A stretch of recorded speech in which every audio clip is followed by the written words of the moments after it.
Out here in Steinhatchee, more than a foot of rainfall has fallen in over the past couple of days. If you take a look behind me here, this is a natural canal back here, which you can see has completely overflowed, spilling in to residents' backyards and their homes.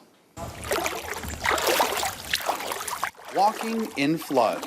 Just water everywhere. You can't hardly get through an intersection without it being underwater. With roads submerged and water intruding on yards and homes, residents say this is unprecedented. Even with the storms and the hurricanes, I've never seen this much water in town before. This due to the recent rainfall that has been accumulating in low-lying areas.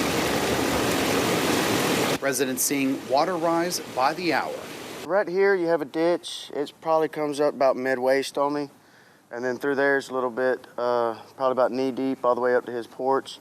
Over there in that yard, it goes all the way up to my chest. With drainage systems overwhelmed and water pouring into the streets, people are calling on the county to provide assistance. We follow the drainage system and there's so much vegetation and growth, they need to come down here and help us and get it cleaned out. We're just a small community, we can't afford, such big expenses. With the sense of urgency high, some residents are taking it upon themselves,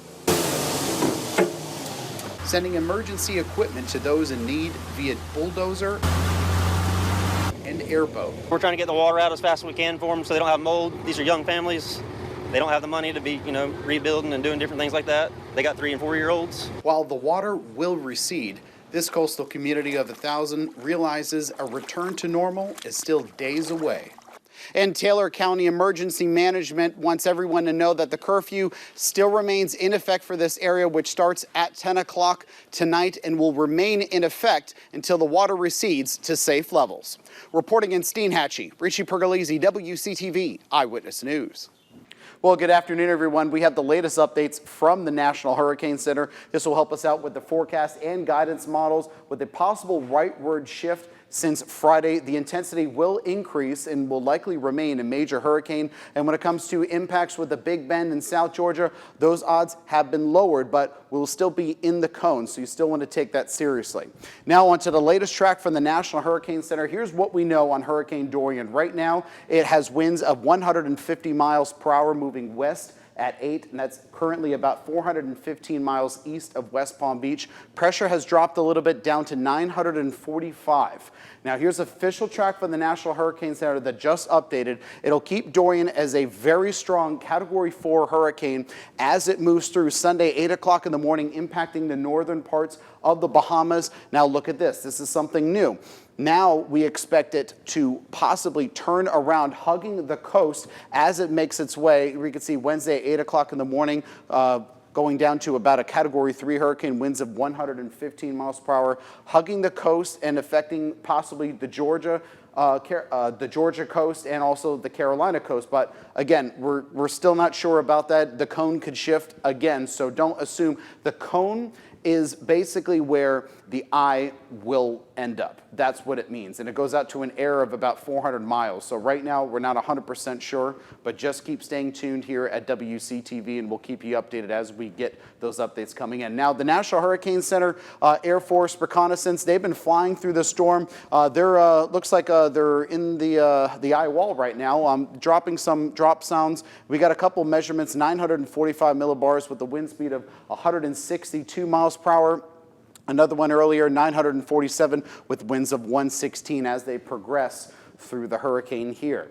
Now, in the enhanced infrared satellite imagery, you can see here the cloud tops here, very tall here, and you can see it's getting its act together here. This is a textbook style hurricane based on just the strength and also the concentration as this convection is cooking up. And it's cooking up so much that it's actually pushing out a high pressure system behind it. That's just the strength into the system here. The eye just appeared overnight. Hurricane Center says about 20 to 25 miles wide at this time. Now again, the eyes and their size does not have anything to do with the intensity of the hurricane. Sometimes you'll have hurricanes make landfall and they'll have bigger eyes or smaller eyes. It has nothing to do with it here. But this is what I wanted to show you here. In the water vapor satellite imagery, this shows the moisture from the mid to upper levels of the atmosphere. Now the colors you see on your screen here, these blues and purples, that is the moisture, whereas the orange colors you see up here, that is the dry air. Now I want you to see here, as Dorian makes its approach onto the northern Bahamas, you can see there's a low pressure system right here, as well as the Bermuda high pressure system up here. Now that is going to, Dorian is basically just walking right on through with very little wind shear, as well as no dry air to stop it from developing as well. Now here in the mid-level heights, you can see here as the high pressure goes off into the east here, that's when Dorian makes its move, going up north through the coast off the coast here of Florida, and then as that high pressure comes back around, you can see that it slingshots almost the Hurricane Dorian going right through the Carolina coast. Now again, this is still too far out to tell, but this is just what the latest models are telling us.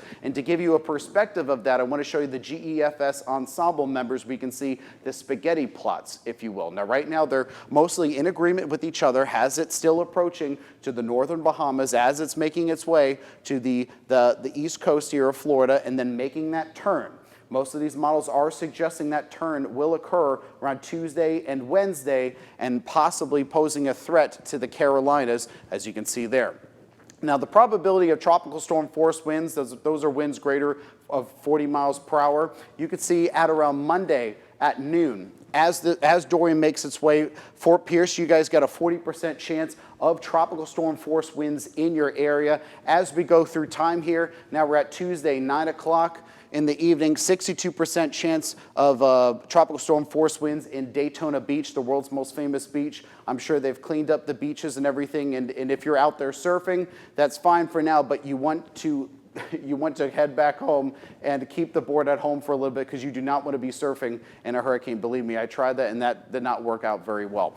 And as you can see here on Wednesday at 1 p.m., as the storm moves on through, the chances drop significantly all through Jacksonville, Daytona Beach, and also Orlando. Now for the surface winds here, this is the European model, one of the more accurate models. However, we still take into account the USGFS model, very good model as well. But right now it's predicting about the winds about 23 miles per hour in Jacksonville Wednesday at noon, and that will definitely increase as it makes its way off on the coast as well. So here's the latest total for rainfall here. So you can see in Miami, almost 2 3/4 inches of rain. Wow, Vero Beach and parts in West Palm Beach, almost 4 inches of rain expected in your areas. And you can see in Jacksonville, almost 2 inches of rain expected on Saturday. Now let's take it back home here to the Big Bend. Right now we're looking at current temperatures into the mid to upper 80s. Right now it's 85 degrees in Quincy, 88 in Bainbridge, 86 in Thomasville, and 88 degrees in Tallahassee. Now again, looking at the water vapor here, you can see that dry air I was talking to you about earlier. Now as Dorian makes its way and does that slingshot up, it's actually going to be bringing in drier air. So our rain chances will actually decrease as this is happening. A little good to this situation that's happening. Now, also I want to show you here, as we pull it back down here, you can see in the visible satellite, got lots of clouds moving on through here with a couple little showers rolling in, no thunderstorms out there. But as we look at our live Doppler radar here, a little stray shower moving off here right around Port St. Joe and Mexico Beach, not posing a threat to anybody there. Now in the futurecast, this is the stationary front, and behind the stationary front is that drier air. And as you can see, as Dorian makes its way on through, the rain chances will remain. However, once Dorian leaves, that's when the rain chances will decrease when that drier air moves in. As you can clearly see here in our model rain and clouds here, you can see lots of rain moving on through on Saturday and possibly on Sunday, as we may get some feeder bands from this storm as it's making its way through the Florida's east coast, and those rain chances will decrease throughout that day. Now, for this afternoon, we're expecting temperatures from about the upper 80s, to the lower 90s with partly cloudy skies, showers and storms. We're going to keep those rain chances at about 50%. And in your atmospheric moisture, this is what I wanted to show you. So as Dorian makes its way, again, off through the east coast and off to the Carolinas, that's when that drier air, that's the blue color you see on your screen here, as it makes its way in, bringing down those rain chances. Now, if you're going to the beach today, it's actually it's a nice day for the beach today, but we got moderate risk of rip currents in our area. UV index at 9, rain chances holding at 40%. Inland waters there about 3 feet. Now in your extended forecast from WCTV, as we go into the work week here, we're still going to be monitoring Dorian, possibly on Tuesday, Wednesday, and Thursday, with high temperatures from the low to mid 90s. Back to you.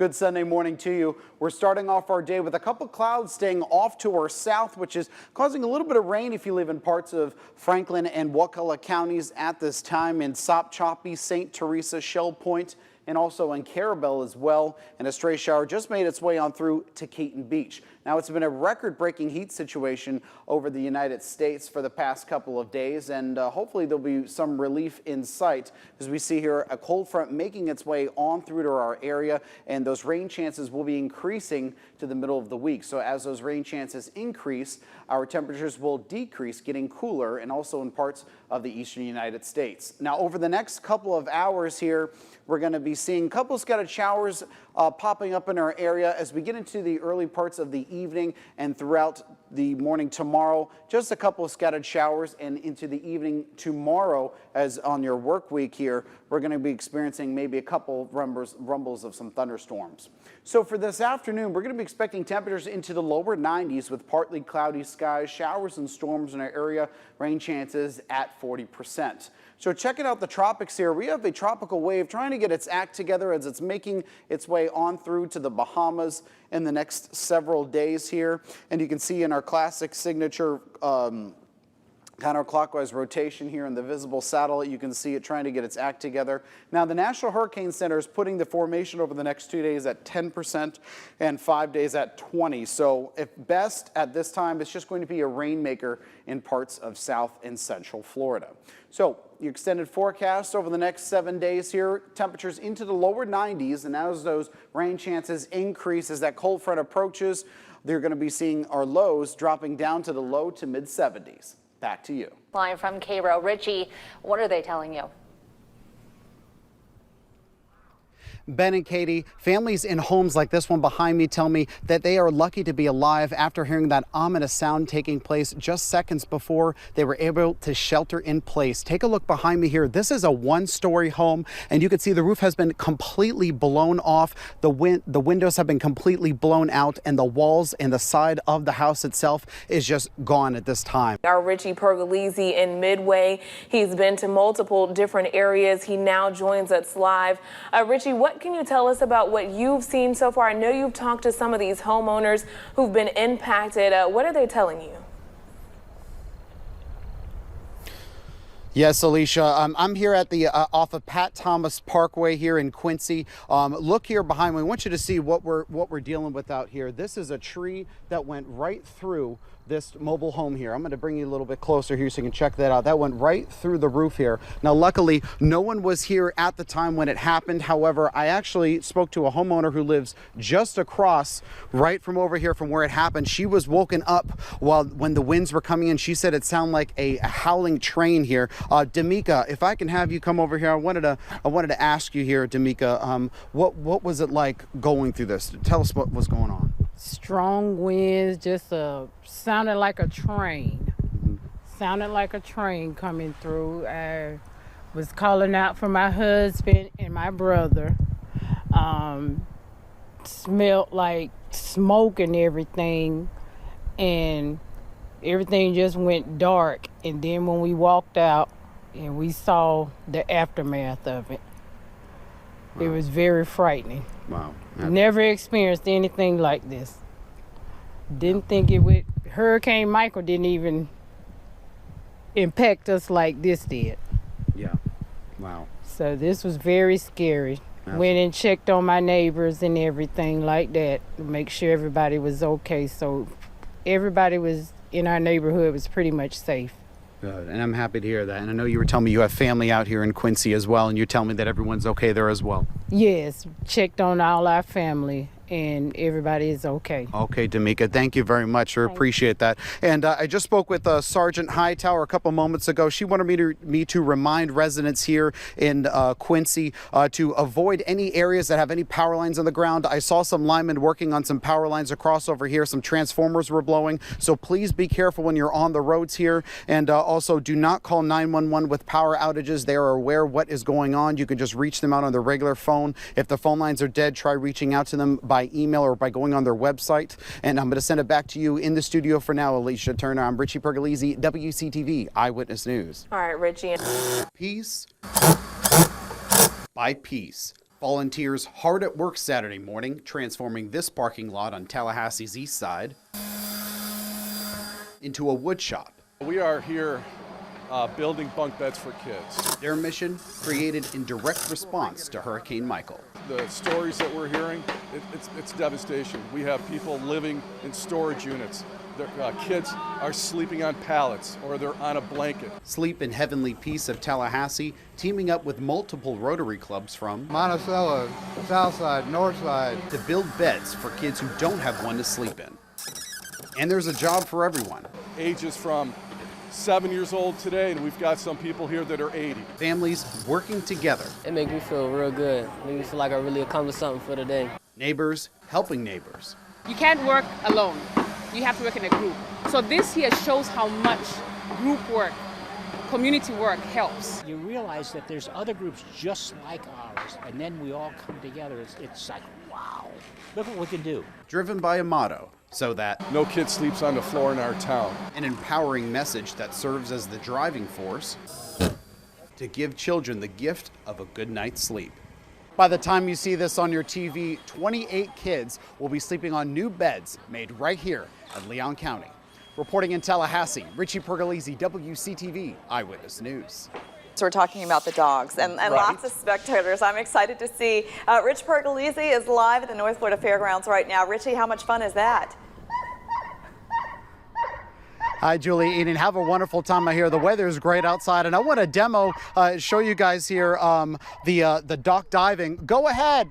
Go ahead. Here's Bogey. Here he goes. Whoa! That was great.